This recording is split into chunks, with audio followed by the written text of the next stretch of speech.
Machita namagrotman, CAF Confederation Cup football, Kaizer Chiefs at home to Zamalek. Kule video zajonga starting lineup Kaizer Chiefs ezosibopha for le game. 3 changes endizibonayo for uba Kaizer Chiefs ithole i-result, ithole i-win. Uphela kule video uzovumelana nale lineup yam. If awuvumelani, zwakala neyakho apha comments. So mandingene ke lineup straight, and then after lineup zawungena kuyo yonke wedibene nale match bazidumaphi, Kaizer Chiefs zikhiphani ngayo, iZamalek zikhiphani ngayo, CAF Confederation Cup zikhiphani ngayo. Mandiqale nge-lineup. Nina sewuningxamile ngathi ngonoteksi abanye benu apha ku-YouTube. Ebhaleni i-gloves ze-Chiefs sayazi ngozathathwa ngubani, zezigabani. Brandon Peterson, right back Mr. Inform, Dylan Solomon. Nakhumla last week benenze i-video apha bakise amajita uDylan Solomon noThabiso Monyane bane-competition e-grand phakula right back amajita ingathi sisters ezikhompyutha ngobuhle. But kuse uDylan Solomon zophela start apha kula game against Al-Masry, and kuse umjita wadlala grand. But kuse la out ndayazi Solomon kuse indona kwazi uyenza engceni umjita, but kuse uskorile phakula match, but ayikabi nguye Solomon zokwazi ukwenza izinto ka Solomon. Esingalibala usupport i-channel bafethu, ushaye u-like okanye if yaqala udibana ne-channel ungalahli ngophosa uzwezi grand, ushaye usubscribe. Sileqa u-20,000 subscribers bafethu, mocho. But guys, opina start again kule game, and umjita iwe-grand intoni, umjita uyayazi ba kuse funeke asipanile phaa ngoba kuse uThabiso Monyane uhleli phaa ebhentshini ba kuse mfethu ungena kwam. So i-competition leyo i-Kaizer Chiefs iyayidinga into enjalo.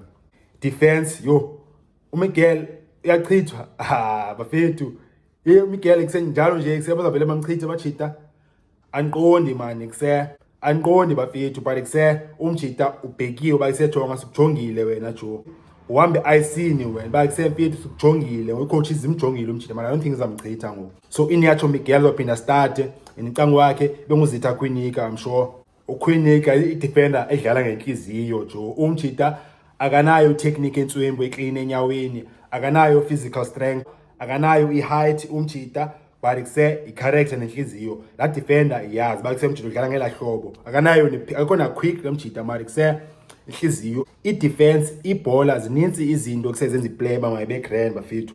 Layout ine-character nenhliziyo ke yona kuzitha Quinica, in case ba kuse awuzithola ba yintoni especial ngoQuinica. So namba fika kathatha isikhathi kunothoba se-out sikhiphani ngayo kutheni yade yayicaptain umjita kuStellenbosch. Nalapha Kaizer Chiefs ukayifumani ambhend bayizidumaphi ngale player, but kuse i-character leadership ebholeni iyathetha bafethu kakhulu. Futhi uQuinica i-quality yakhe, i-super quality yakhe ze-football as a defender ayikho obvious ngezinye i-players. Bayajonga i-quick lena, inamandla, yojonga ne-technique, ayikho obvious i-super quality yakhe umjita, but ayibonakali. But kuse character leadership, personality bafethu lawe ayibalekanga nje nasebholeni, ibaleke naselifini jo. Then left back uBradley Cross ingamla iposition yakhe ngokumjita. I-left back position ye-Kaizer Chiefs eyakhe ingamla la khona umjita. Sipaseka Marco, I think kuse umjita uphinda hlala esitulweni bese kuzostart uBradley Cross left back. Emqeni changes akwenziwa apha mabhithu.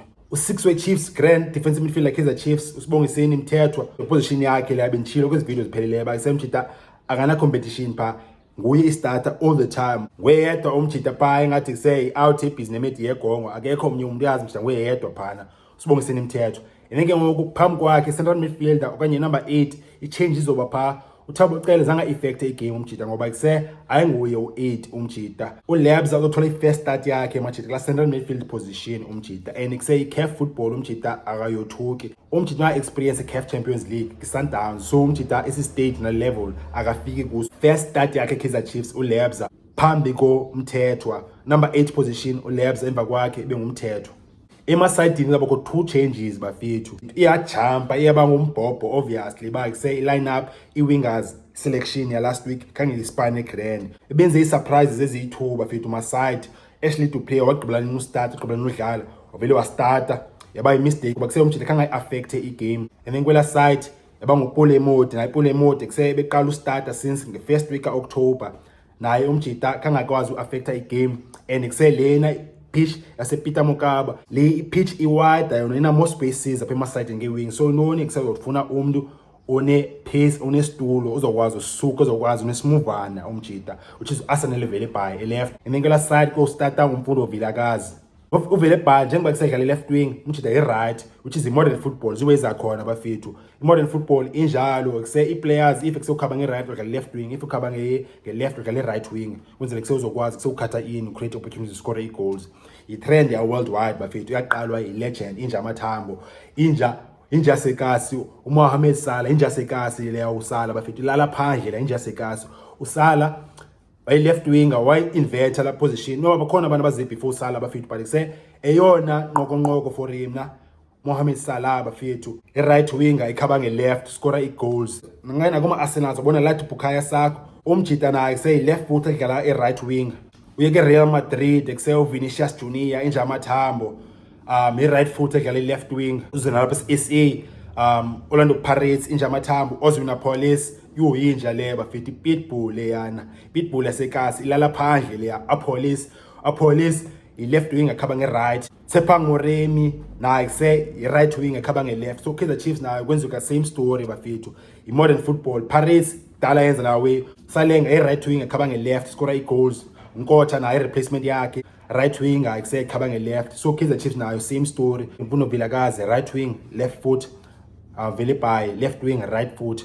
And then number 10 position bafethu yophinde kustarte uMdu Shabalala ezibabe njilo phakule channel bafethu. UMdu uza ka grand umjita ezinye areas ugrand kuzo qha nje ushota umjita ngefinishing bawe clinical bakuse ibhola yakhe ifuneke enqandwe inet enganqandwa zidlanza zika keeper kwenye zimilenze ka keeper okanye ipali kwenye ziboard kwenye idefender. Funeke ibhola kaMdu xa iattempt xa ishuta kwenye xa ifinisha nje iplace afuneke inqandwe inet not enye into. uMdu improvement area yakhe leyo mchana. Otherwise in terms of movement plus ne technique ugrand for number 10 position. uMdu umobile bafethu unayo kuse mobility plus ne pace makafike ki-channels asuke phaka la position central attacking midfield number 10 position asupporte i-play umjita okanye kuse enze overload ayeke right channel phaka right channel umfundo ukhona umfundo mhlawumbe kuse une position phaka right channel and then sewujongana ne defender ukuthi igqaye uMdu nge-pace ne-mobility yakhe and then se-defender ngoku-overloaded kuse nangu uMdu nangu umfundo yabo. uMdu unayo la pace ne-ability okwenza la way same thing nge-left umjita uzokwazi ukwenza i-quick runs into left channel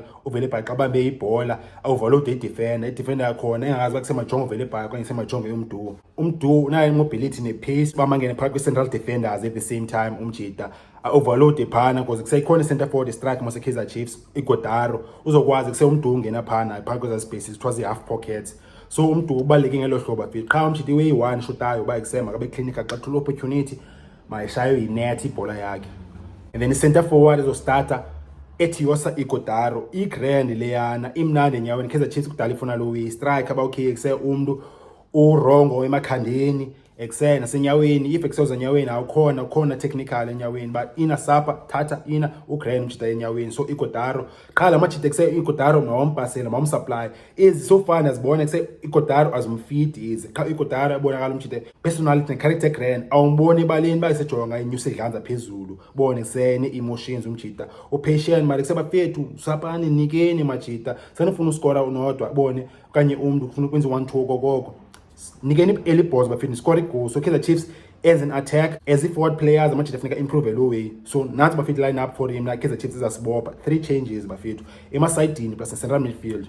In terms of okay jonga sithini story sale game kwenzeka ntoni iZamalek bafethu zi-Giants but kuse ayisezizo iZamalek ayiseyilwa team yayikade biyo like 10 years ago bafethu yawa kanye iyawa iZamalek ayiseyo top team ngoku. Isimoko sayo siqale financial problems iZamalek bafethu ne-chairman ukubanjwa ngena se-strongweni. So kuse iZamalek ayo team stable bafethu Kaizer Chiefs ingakwazi uyisusa iZamalek but kuse i-pedigree ya-Africa asinokwazi kuse uyidelela amajita nayo i-pedigree ya-Africa sesikuyiwina le tournament bezi-champions ngo-12-13 plus ngo-16-17. So ya nazo bafethu thina zeni lineups masincola pha i-comments bafethu. leZamalek leni Kaizer Chiefs ingayithola i-result up. leZamalek ayinabungozi bafethu lamajita wascoring goals ezingako 3 goals qha in the past 3 games. So Kaizer Chiefs suppose bayikwazi uthola i-result abafethu and Kaizer Chiefs must win lena after they lose 2-1 against Al-Masry last weekend. Zamalek suppose by Kaizer Chiefs ithole result up ePolokwane kuzobe kushushu badlala ngo-3 limit. Kaizer Chiefs inze grand is-Egyptians zoba dizzy pha amajita. Kaizer Chiefs izowina le game. Nithina bafethu masincola pha comments ingalibali support channel bafethu shaye ulike or subscribe sileqa 20,000 bafethu mojo.